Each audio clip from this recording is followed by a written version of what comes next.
안녕하세요. 자, 경제와 사회 강의를 시작하도록 하겠습니다. 자, 오늘은 지난주에 대면 강의를 하고 나오는데 일부 학생들이 좀 강의가 어렵다라고 말씀을 하셔가지고 이러면 안 되는데 싶기도 하고, 그 다음에 이제 어, 계속 이 경제학이 경제 현상을 어떻게 설명하는지 그거를 이해를 하셔야지, 경제사회학적인 설명이라고 하는 거는 이렇게 다르다라고 하는 거를 이해를 하실 수 있는데, 그래서 이제 제가 경제학에 대한 얘기를 계속 말씀을 드리는 거고, 그러다 보니까 이 경제학에 대한 기본적인 이해가 없는 상태에서 이 앞부분 얘기를 들으면 조금 어려우실 수도 있을 것 같아요. 그래서 반복되지만 다시 한번 이 경제학이라고 하는 게 경제 현상을 어떻게 설명드리는지를 별도로 좀 설명을 드리고, 그 다음에 경제학과 사회학에 대한 비교 뭐 이런 거를 좀 말씀을 드리도록 하겠습니다. 그래서 사실은 앞부분이 어, 제일 어려울 것 같아요. 경제학과 사회학을 계속 비교를 하고 있기 때문에 경제학도 아셔야 되고, 사회학이라고 하는 건 뭐 여러분들이 이제 3학년, 4학년이라서 사회학에 대해서는 기본적인 것은 아실 거라고 생각을 하니까 이제 경제학이라고 하는 거를 접해보신 분도 있고 접해보지 않으신 분도 있을 거라서, 접하지 않으신 분들 입장에서는 조금 어려울 수 있을 것 같아서 오늘은 별도로 담론으로서의 경제학이라고 하는 거를 가지고 경제학을 약간 설명을 드리도록 할게요. 사실은 이 부분만 넘어가면 어 이제 계속 앞으로 한두 시간 정도는 이 경제학이라고 하는 거를 말씀을 드릴 텐데, 이 부분 넘어가고 나면 그 이후에는 사실은 이제 크게 어려울 건 없습니다. 오히려 이제 어 단도직입적으로 사회학이 경제 현상을 어떻게 설명하는가, 요렇게 이제 이해를 하시면 쉬울 수는 있는데, 이제 제가 앞부분에서 이제 요 얘기를 드리는 이유는 왜 경제사회학 또는 신경제사회학이 경제 현상에 대해서 이런 방식으로 설명을 하려고 하는지, 그리고 그게 어떤 의미가 있는지를 좀 이해하실 필요가 있어서 그러는 거니까, 그냥 상식적인 수준에서 경제학이라고 하는 게 경제 현상을 어떻게 설명한다, 요렇게 설명하는구나, 너무 디테일한 내용까지는 모르셔도 되고, 다만 이제 이런 맥락에서 경제사회학에 또는 신경제사회학이 갖는 의미가 부각이 되고 있구나, 요렇게 이제 이해를 하시면 됩니다. 자, 그래서 여기 이제 우리가 경제학 교과서를 보거나 이러면 굉장히 좀 복잡해요.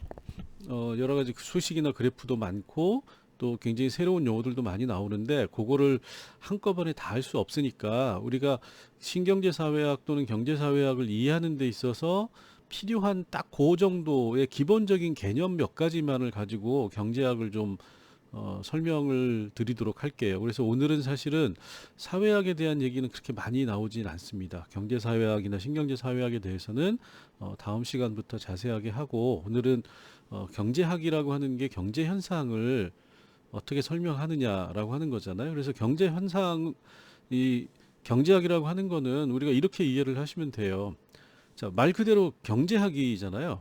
그래서 여기 이제 경제학이니까 우리가 대부분의 다른 사회과학에서 심리학이라고 하는 거는 뭐죠? 심리학이라고 하는 거는 말 그대로 개인의 심리, 물론 이제 집단도 다루긴 하지만, 집단이나 조직을 다루긴 하지만, 기본적으로 심리학이라고 하는 거는 개인의 심리를 설명하려고 하는 이론이다, 학문 분야다, 이렇게 생각을 하시면 돼요.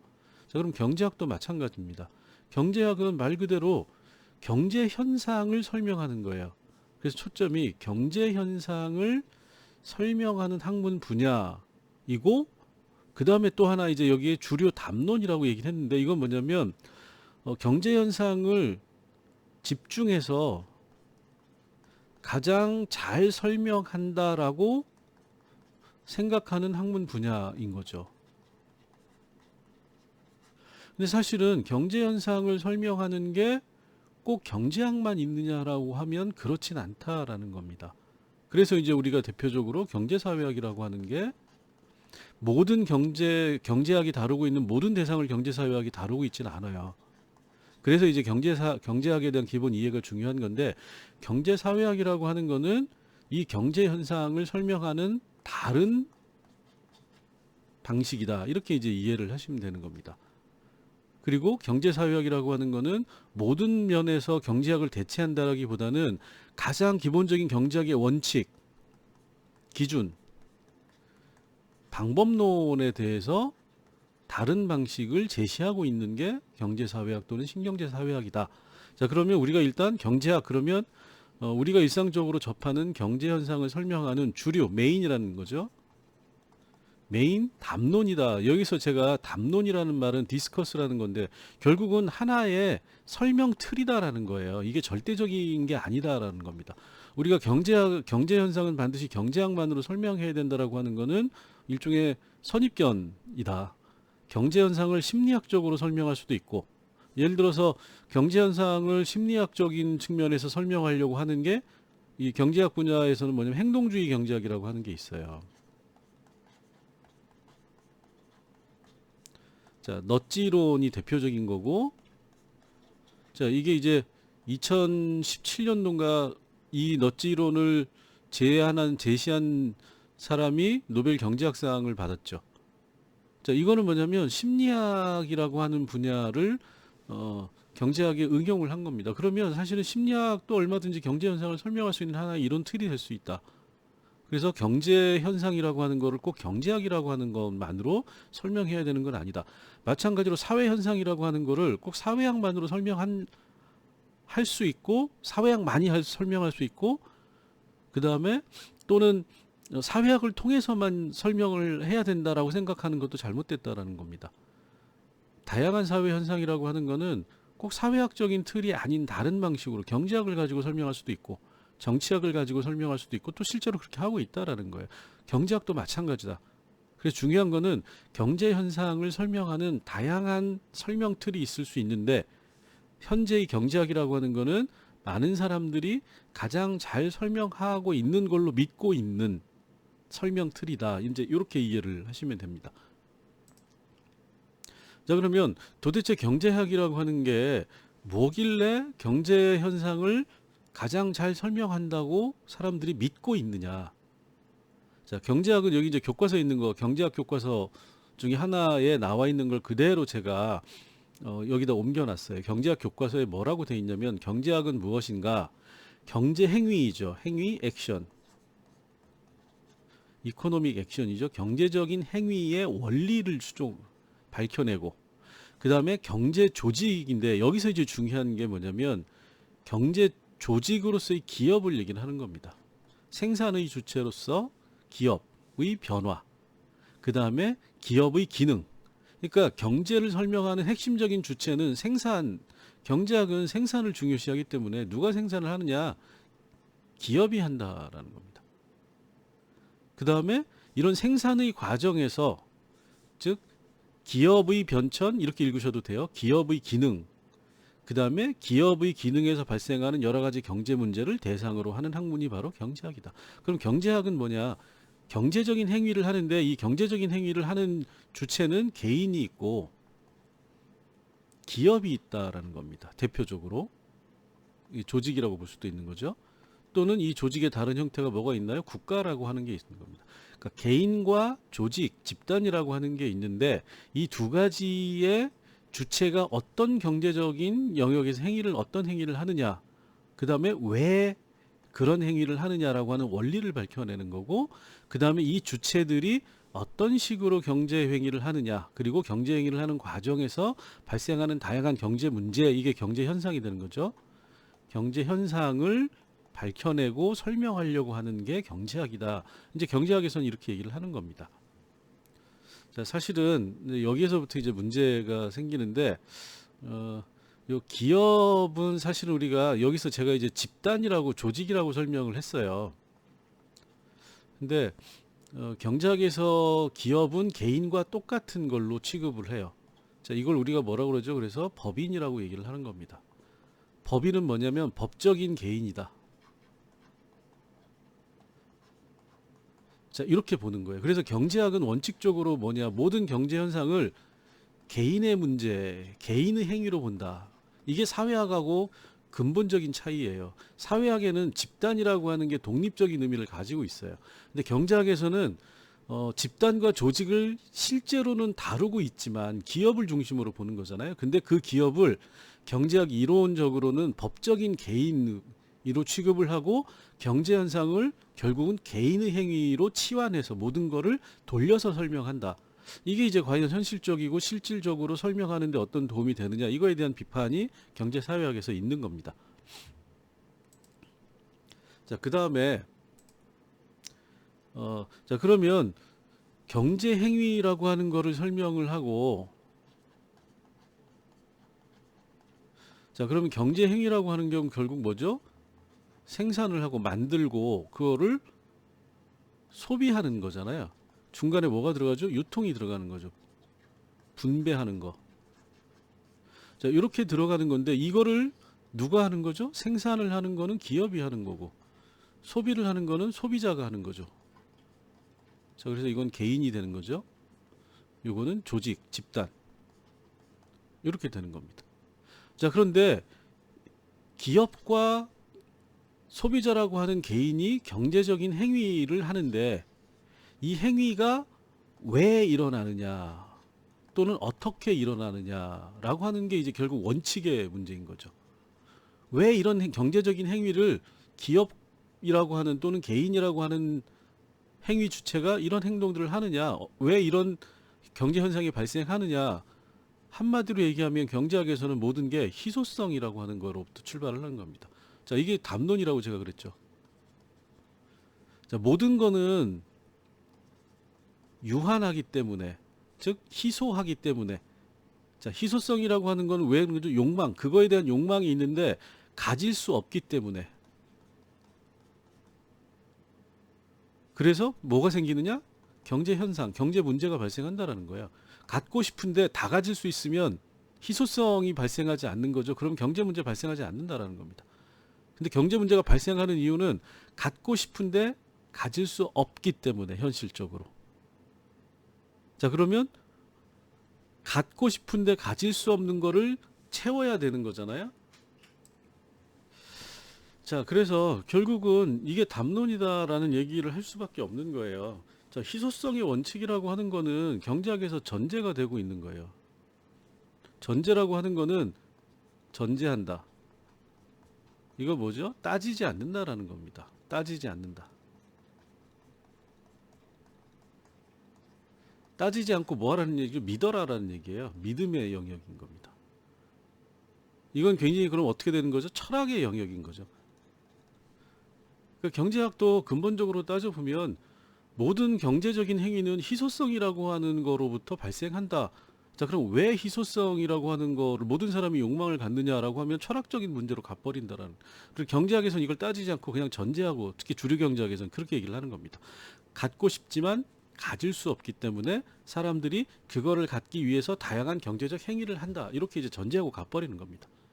자, 그래서 이 희소성의 원칙이라고 하는 게 세 가지 방식으로 적용이 되는 거예요.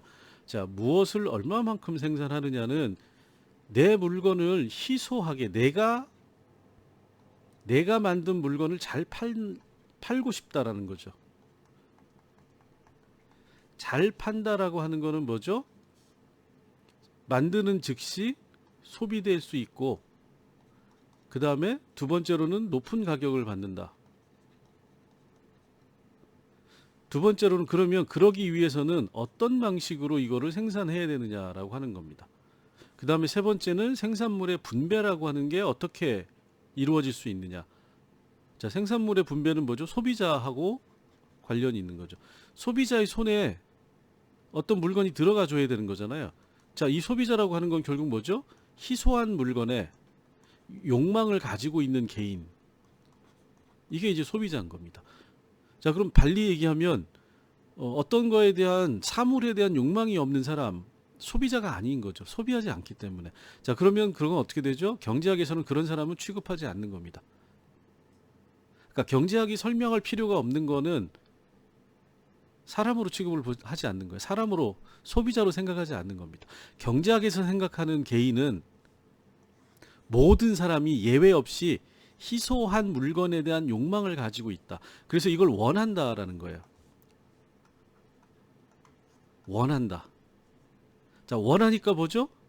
이거를 생산하는 사람이 생겨난다라는 거예요.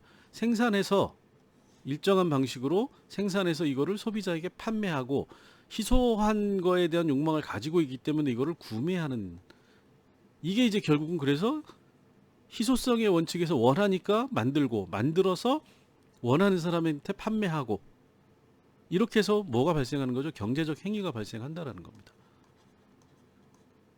이게 경제 현상이 되는 거죠. 자, 그래서 경제학이라고 하는 거는 희소성의 원칙으로부터 경제학이라고 하는 게 주류경제학이 출발하고 있다.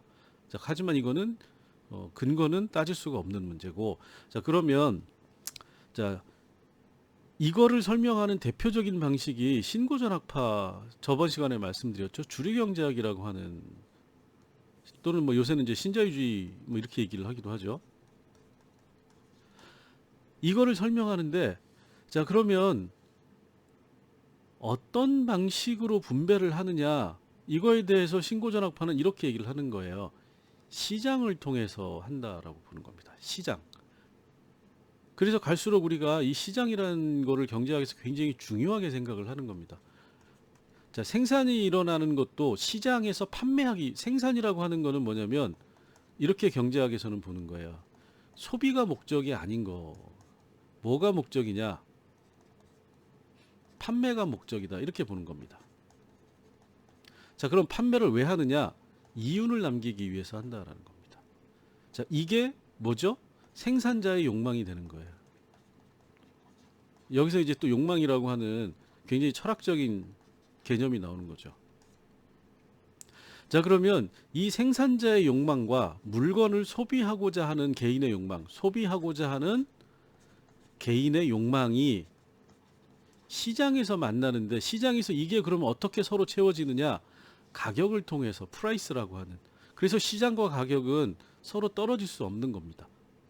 시장에서 가격을 통해서 생산자는 가장 높은 이윤을 남기길 원하는 거고, 소비자라고 하는 거는 자기가 원하는 거를 가장 저렴하게, 높은, 자, 여기는 저렴하게 구매하려고 하는 거죠. 자, 그러면 이 두 사람이 시장에서 균형을 이루는 균형점이 뭐냐? 그게 가격이다라고 보는 거예요. 프라이스라고 하는 거예요. 그래서 여러분들이 이거 좀 어렵게 경제학을 얘기하면 경제학에서 풀리지 않는 문제가 있어요. 프라이스하고 밸류라고 하는 거, 이거 이제 가치라고 얘기를 하는 거죠.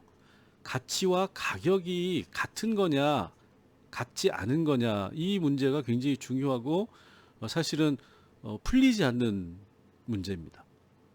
자, 우리가 높은 가치를 갖는다라고 하는 거와 높은 가격을 갖는다는 건 다른 문제예요. 자, 물이라고 하는 거는 우리가 소비의 관점에서는 굉장히 높은 가치를 가질 수 있어요. 하지만 가격은 굉장히 낮게 측정이 됩니다.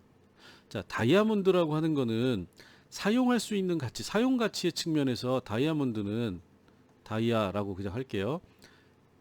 가치가 굉장히 낮아요. 다이아를 여러분들이 갖다가 손목이나 뭐 목걸이나 팔목이나 뭐 발목이나 뭐 이마에 끼는 거 말고는 다이아를 어디다 쓰겠어요? 그걸로 밥을 먹을 수 있는 것도 아니고, 그걸로 뭐 무슨 공치기, 공놀이를 할 수 있는 것도 아니고 쓸 수가 없는 거죠. 근데 가격은 굉장히 높습니다.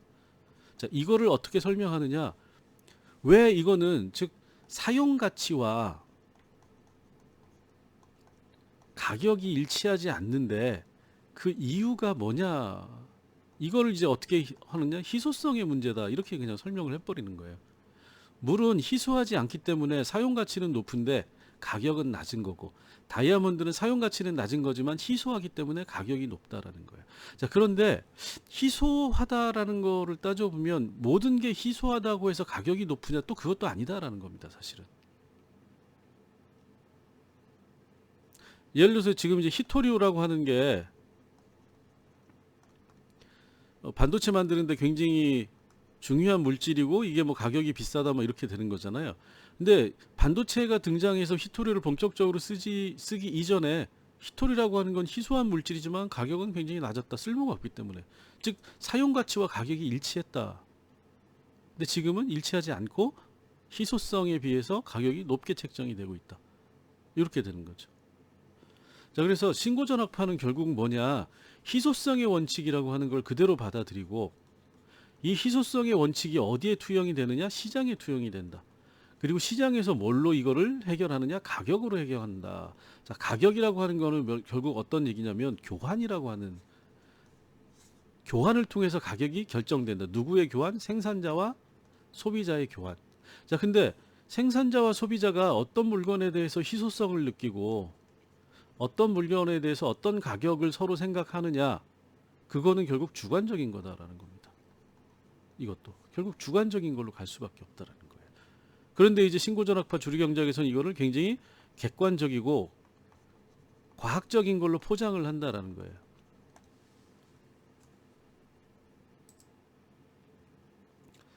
자, 그러면 요게 이제 이 신고전학파 주류경제학이 이 희소성의 원칙에서 출발을 해가지고 아까 얘기한 세 가지 문제를 어떻게 설명하는지를 보면, 자, 무엇을 얼마만큼 생산하느냐, 신고전학파는 이렇게 얘기를 한다는 거예요. 재화와 용역이라고 하는 거를, 자, 상품이라고 하는 형태로 생산을 한다. 어떤 방식으로 생산을 하느냐, 효율적으로, 이걸 우리가 이제 합리성이라고 하는 말로 바꿔봅시다. 효율적으로, 효율성을 고려해서 생산을 하고, 그러면 이런 생산물의 분배, 소비자에게 어떻게 전달되느냐, 시장을 통해서 전달된다. 그리고 이 중에 가격이라고 하는 게 그거를 결정해 준다. 이렇게 보는 거죠. 그래서 가격과 시장이라고 하는 게 굉장히 신고전학파 주류경제학에서는 프라이스라고 하는 게 중요하다. 가격과 시장이라고 하는 게. 그래서 여러분들은 딱 요 정도만 알고 계시면 돼요. 더 이상 뭐 경제학에 대해서 뭐 그거를 하실 필요는 없고, 그래서 이 희소성의 원칙이라고 하는 게 행위 주체. 자, 이거를 경제 행위의 주체. 가계, 이거 이제 개인인 거고, 기업과 정부는 일종의 조직. 이렇게 되는 거죠. 그래서 요거를 우리가 경제학에서는 전부 다 아까 말씀드렸죠. 뭘로 취급을 하느냐? 법적인 개인으로 취급을 한다. 자, 그러면 이렇게 하는 경제 행위라고 하는 거는 결국 무엇을 목적으로? 희소성의 원칙에 의해서 개인은 효용을 극대화하는 것, 기업이라고 하는 거는 이윤을 극대화하는 것, 요 두 가지. 그래서 극대화 원칙이라고 하는 게 등장을 하는데, 이 극대화 원칙은 어디서 출발을 하는 거냐? 희소성의 원칙에서부터 출발을 하는 거다. 자, 그러면 자, 개인은 효용을 극대화하려고 하는 거고, 기업은 이윤을 극대화하는 것. 그리고 이거를 어떻게 극대화하느냐? 효율적으로. 앞에서 말씀드렸죠. 효율적으로, 합리적으로 뭘 하느냐? 행위함으로써. 자, 그러면 기업의 효율적이고 합리적 행위라고 하는 건 뭐죠? 기업이라고 하는 거는 싸게 만들어서 싸게 생산. 어떻게 하는 거죠? 비싸게 판매. 개인이라고 하는 거는 싸게 구매해서 최대 욕망을 채우는 거, 소비하는 거. 이렇게 되는 거죠. 그래서 이 두 개는 항상 어떻게 보면은 적대적 관계라고 볼 수가 있는 거죠. 서로 상이한 합리적 행위를 한다라는 겁니다.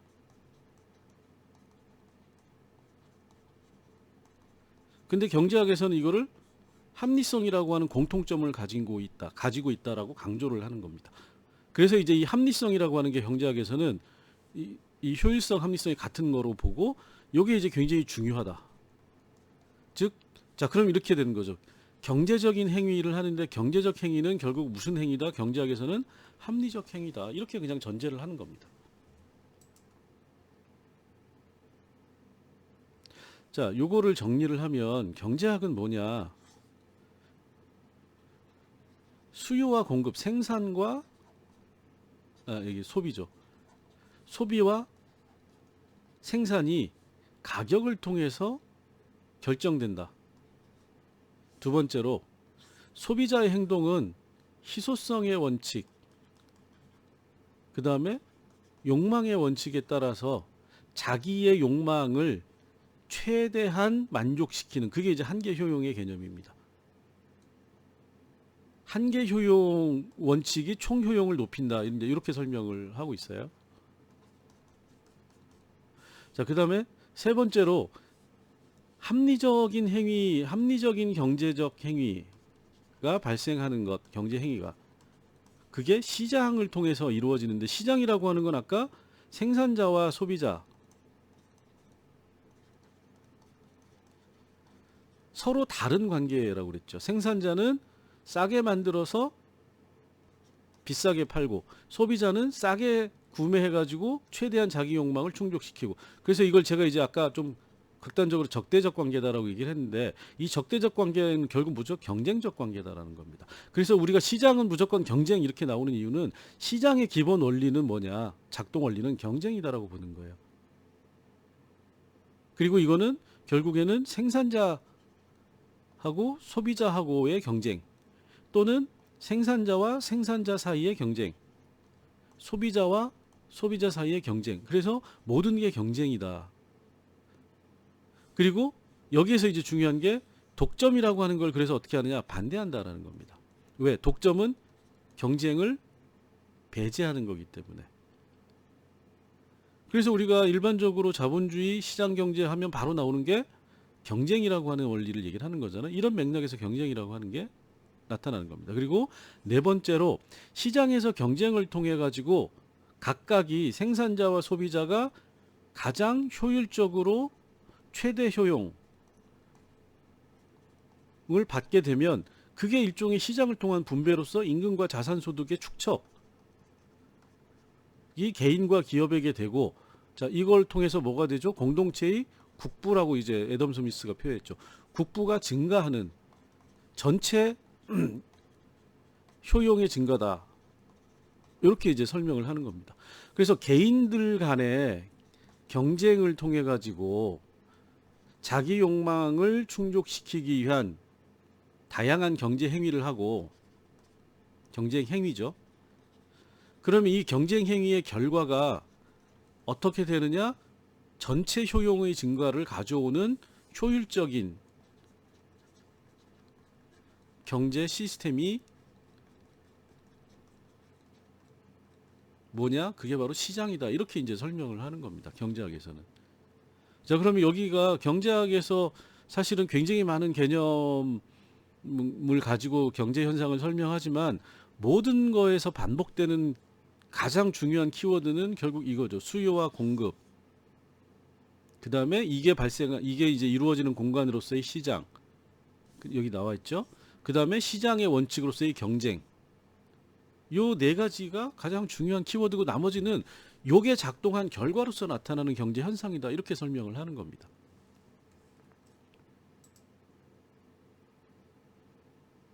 자, 이런 거에 대해서 이제 소위 말하는 비주류 경제학, 또는 이제 비주류 뭐 사회학 학자들이 앞에서 얘기한 그런 원칙, 그러한 경제학적 설명, 이런 거에 대해서 비판을 해요. 자, 비판을 하는 첫 번째가 뭐냐면, 자, 이 주류 경제학은 뭐냐? 신자유주의다. 그리고 이 신자유주의가 이제 본격적으로 등장한 건 그렇게 오래되지 않았다라는 겁니다. 언제냐? 워싱턴 컨센서스라고 하는 1989년 워싱턴에서 이루어진, 여기 워싱턴 컨센서스라고 우리가 얘기하는 가장 큰 내용은 뭐냐면, 최소 정부를 얘기를 하는 거예요. 최소 정부는 뭐죠? 시장에 대해서 정부 개입을 최소화해야 된다라고 하는 컨센서스가 이루어진 겁니다. 이게 이제 우리가 신자유주의의 어떤 그 세계적인 확산 기점으로 보는 거죠. 시작은, 등장이라고 하는 거는 80년대 초에 대처 하고 레이건이 내세운 신자유주의. 여기서부터 이제 얘기를 하지만 이게 이제 이론적으로 경제학적으로 체계적으로 하나의 그 경제 제도적인 정책으로서 등장하고 확산된 거는 이 89년을 기점으로 얘기를 하고 있어요. 한 10년 정도가 걸린 거죠. 그러니까 정책으로 등장을 하고 이게 이제 경제학 이론으로 이론화됐다 이렇게 이제 생각을 하시면 됩니다. 그래서 요걸 이제 우리가 신자유주의라고 얘기를 하는데, 자, 두 번째는 뭐냐면 자, 이렇게 등장을 했는데 이론으로서 체계적인 이론으로서 등장을 했는데 얘네들이 하는 거는 경제 모델이 너무 단순하다. 아까 제가 말씀드렸죠. 경제학, 주류경제학 이야기하는 경제학 이론이라고 하는 거는 수요, 공급, 이게 이루어지는 시장, 그리고 시장 내에서의 경쟁, 이 네 가지의 단어로 모든 걸 다 설명한다라는 거예요. 복잡하게 소위 말하는 계량 경제학적 모델을 얘기를 하지만 그 계량적 경제학적 모델이라고 하는 거는 여기 이제 가격이 하나가 더 있겠죠. 이 5개의 키워드를 가지고 그걸 복잡하게 만든 거에 지나지 않는다라는 겁니다. 그래서 따지고 보면 경제 모델 자체가 경제 모델의 전제가 되는 게 너무 단순하다. 그리고 굉장히 비현실적이다. 자, 비현실적인 가정의 뜻은 경제 행위를 하는 사람들이 또는 경제 행위를 하는 기업이 항상 합리적으로 행동한다라고 하는 가정을 하는데 이게 맞느냐? 이거는 자연과학적인 연구 방법, 자연과학에서는 받아들여질 수 있는데 우리가 저 별이라고 하는 행성, 항성, 뭐 혹성 뭐 이런 게 있는 거잖아요. 이런 것들은 인간계 외부에 항상적으로 고정돼서 존재한다. 그렇기 때문에 일정하게 고정된 행위를 한다라고 볼 수 있는데 경제 행위를 하는 행위 주체라고 하는 건 기본적으로 개인이고 이 개인은 뭐죠? 인간적 속성을 가지고 있을 수밖에 없다. 그러면 인간적 속성을 가지고 있는 행위 주체들이 항상 합리적이고 계산적으로 행동하느냐? 비주류 경제학자나 비주류 사회학자들이 보기에 항상 합리적이지 않다라고 생각하는 게 더 현실적이다라고 보는 겁니다. 자, 그래서 세 번째 비판이 나오는 거예요. 결국은 너네들은 자연과학적인 연구 방법론을 거의 유사한 방식으로 경제학을 하는 과학적인 방법론, 과학적인 이론이 경제학이다라고 얘기를 하는데 결국은 그 경제학의 암묵적인 가치 판단, 전제, 즉 이 전제는 아까 설명한 뭐죠? 철학적 가정을 가지고 시작하는 거 아니냐. 이 가정이 맞는지 틀린지에 대해서 너네는 왜 안 따지느냐. 그리고 너네들이 가지고 있는 가치 판단은 시장은 옳다라고 하는 절대적인 믿음이 있는 건데 이건 일종의 종교하고 똑같은 거 아니냐. 이제 이렇게 비판을 극단적으로 하는 분들도 있어요. 즉 신자유주의라고 하는 거는 시장을 신으로 모시는 종교에 지나지 않는다. 나머지는 다 합리화하는 거다. 이렇게 이제 굉장히 심하게 비판을 하시는 분들도 있습니다. 그래서 이제 이런 분들은 뭐냐면 종교로서의 자본주의 막 이런 얘기를 해요.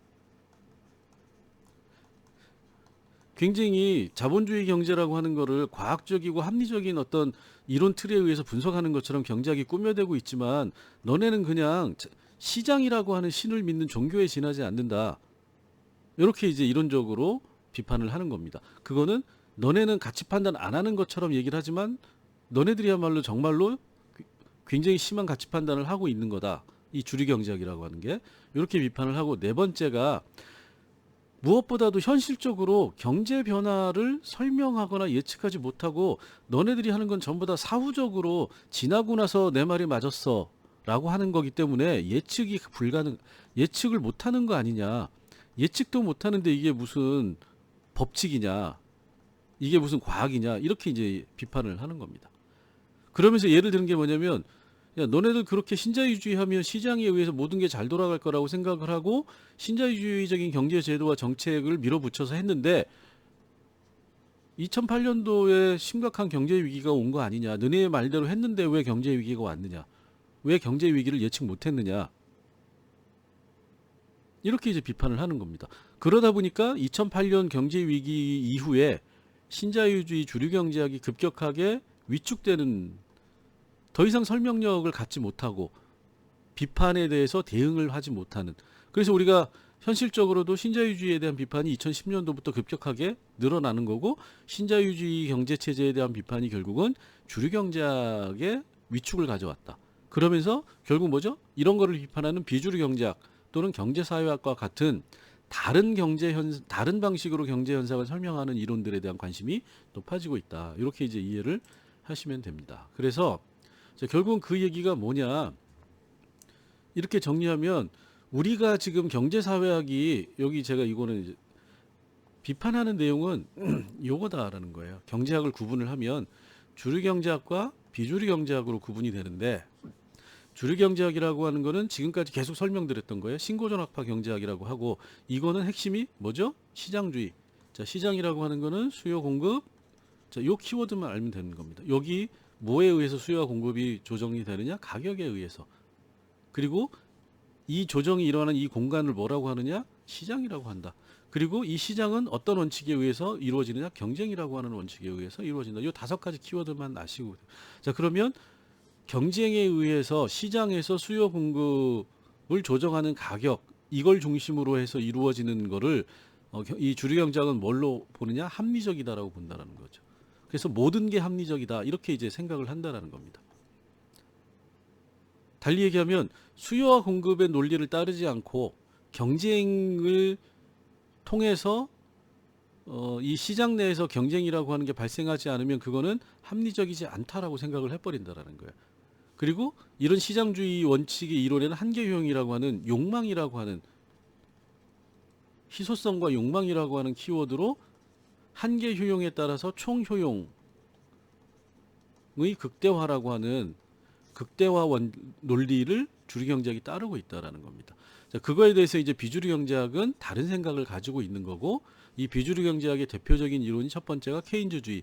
이제 요새는 후기 케인즈주의니 뭐 이런 새로운 케인즈주의의 변형이 나타나는 거고, 이게 또 중요한 게 지금 현재 문재인 정부가 하고 있는 경제정책, 소득주도 성장이니 뭐 이런 얘기들이 전부 다 이 신케인즈주의, 후기 케인즈주의의 변형이라고 보시면 돼요. 그래서 케인즈주의가 굉장히 여전히 이제 중요한 의미를 일부 갖고 있다, 이렇게 이제 보실 수도 있고, 그래서 이 신자유주의 경제학, 고전 신고전 경제학하고 케인즈주의는 상이한 건데, 신자유주의가 득세했지만 여전히 케인즈주의라고 하는 것도 정책적으로는 굉장히 중요한 역할을 하고 있다, 이렇게 생각을 하시면 되고, 케인즈주의와 제도주의라고 하는 거는 국가를 매개로 해가지고 굉장히 관련성이 깊습니다. 이것도 이제 얘기하기 시작하면 굉장히 길어지는데, 그래서 이제 짧게 설명을 할게요. 케인즈주의는 국가라고 하는 정치적인 영역을 경제에 결합시킨, 어떻게 보면 이제 정치 경제학이라고 볼 수가 있어요. 우리가 뉴딜 뭐 이런 얘기 많이 하잖아요. 뭐 요새는 뭐 무슨 환경 뉴딜이니 뭐 그린 뉴딜이니 뭐 이런 얘기를 하는 건데, 이게 다 케인즈주의적인 얘기라고 보시면 되는 겁니다. 국가가 경제의 주도적인 행위자로 등장해야 된다라고 하는 걸 전제하기 때문에 신고전학파하고는 굉장히 반대되는 입장인 거고, 자, 그 다음에 이 국가라고 하는 건 결국 뭐죠? 법제도를 만들어내는 거잖아요. 제도와 정책. 그러다 보니까 케인즈주의와 제도주의라고 하는 게 상당히 연관성이 높은 이론이에요. 이 제도는 국가를 포함해서 사회학적인 거하고도 굉장히 많은 관련성이 있습니다. 그래서 제도라고 하는 게 경제적 행위를 이끌어내고 행위의 유형을 만들어낸다, 이렇게 설명을 하는 거예요. 그래서 이거는 이 신경제 사회학뿐만이 아니라 일반 사회학에서도 제도를 중심으로 해서 경제 현상을 많이 설명을 하고 있습니다. 요거 이제 다음에 다시 또 설명을 드리도록 할게요. 그 다음에 이제 일부 또 최근에 등장하는 것 중에 하나가 이제 행동주의 경제, 아까 살짝 말씀을 드렸는데, 요거는 그 심리학적인 요소들을 가지고 어떻게 보면 시장에서 개인이라고 하는 게 어떤 식의 경제적 행위를 하느냐에 관심이 있는 거예요.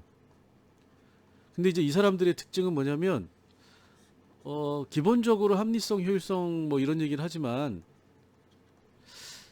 인간의 행위적인 특징은 동기부여라든가, 그러니까 이 심리학적인 용어죠. 유도라든가 뭐 이런 거를 통해서 경제 현상에 영향을 미친다라고 보는 겁니다. 그러니까 이걸 통해서 합리성과 효율성을 제고할 수 있는 거기 때문에, 단순히 경제적 합리성이라고 하는 것을 강조하는 것보다는 경제적 합리성을 제고하기 위한 심리적 어떤 동기부여나 유도, 심리적인 기제에 대한 설명이라고 하는 게 경제 현상을 설명하는 데 필요하다라고 보는 거예요. 그래서 이제 아까 말씀드렸듯이 그러다 보니까 이게 이제 굉장히 각광을 받게 되고 2017년도에 넛지론이라고 하는 행동주의 경제학의 한 분파가 노벨 경제학상을 받는 이런 이제 결과를 가져온 거죠. 자, 그래서 신경제사회학은 이런 것들을 다 고려하는 겁니다. 여기에 이제 관계라고 하는 특별한 키워드를 넣는 거예요. 릴레이션이라고 하는. 그리고 제도라고 하는 거를 우리가 이제 문화라고 하는 걸로도 볼 수가 있는 거죠. 문화적인 요인, 정치적인 요인, 심리적인 요인, 여기 이제 집단 심리라고 하는, 집단 행동이라고 하는, 또는 제도라고 하는 걸 문화를 하면 사회적인 규범이라고 하는 거, 이런 것들이 경제 현상에 어떤 식의 영향을 미치느냐, 이런 거를 가지고 경제 현상을 다르게 설명한다. 이게 바로 신경제 사회학이다. 자, 그래서 오늘은 여러분들이 경제학과 관련된 내용에 대해서 좀 어려워하기 때문에 이 신경제 사회학에서 나오는 경제학이라고 하는 게 어떤 의미를 가지고 있고, 우리가 이 신경제 사회학에서 주로 얘기하는 경제학의 대표적인 이론으로서의 주류 경제학, 달리 얘기하면 신고전학파 경제학이라고 하는 거를 우리가 이제 간단하게 어렵지 않게 기본적인 내용들을 한번 이제 쭉 살펴보는 시간을 가졌습니다. 그래서 여러분들이 너무 이 경제학 어렵게 생각하지 마시고, 경제학 교과서 보면 어려워요. 근데 우리는 그거를 볼 필요는 없습니다. 다만 경제학이 어떤 거를 설명하려고 하는 거고, 어떤 방식으로 설명을 하고, 그 어떤 방식의 설명의 전제가 되는 원칙과 기준, 방법론은 무엇이다 라고 하는 굉장히 큰 얘기들을 우리가 머릿속에 그냥 담고, 그거에 대해서 사회학은, 경제사회학은, 신경제사회학은 이런 방식으로 경제현상을 설명하는 거다라고 이해를 하시면 되고, 이제 그걸 가지고 나중에 설명을 하나하나 할 때 결국은 어떤 거냐면, 결국 여기서 말씀드린 거예요. 국가라고 하는 게 경제 현상에 어떤 영향을 미치고 그게 어떤 결과를 가져오느냐, 제도라고 하는 게, 문화라고 하는 게, 규범이라고 하는 게, 역사성이라고 하는 게. 자, 예를 들어서 우리가 일본 자동차 시장에서 지금 굉장히 중요한 것, 또는 우리나라의 소비 시장에서 중요한 것 중에 하나가 역사예요. 역사. 이 경제학에서 다루지 않는 겁니다. 자, 어떤 역사죠? 식민지 역사. 자, 식민지 역사가 경제에 무슨 영향이 있느냐? 당장 뭐죠? 일본 제품 불매 운동 하잖아요. 역사적인 요인입니다. 이건 일종의 문화라고 볼 수도 있고. 자, 이런 것들이 경제 행위에 영향을 실제로 미치고 효율성과 합리성에 영향을 미친다라는 거죠. 그래서 신경제 사회학이나 경제 사회학에서는 우리가 경제 현상을 설명할 때 이런 요인들을 고려해야 된다라고 보는 겁니다. 그래서 이제 앞으로 쭉 몇 가지 실질적으로 신경제 사회학이 경제 현상을 이렇게 설명하는 게 설명력이 높다라고 제시하는 몇 가지 대표적인 이 경제 현상이 있어요. 그 경제 현상에 대해서 우리가 신경제 사회학이 이런 방식으로 경제를 설명하는 거다라고 말씀을 드릴 때 보다 더 이제 자세한 내용을 말씀드리기로 하고, 오늘은 여기까지 하도록 하겠습니다. 자, 수고하셨습니다.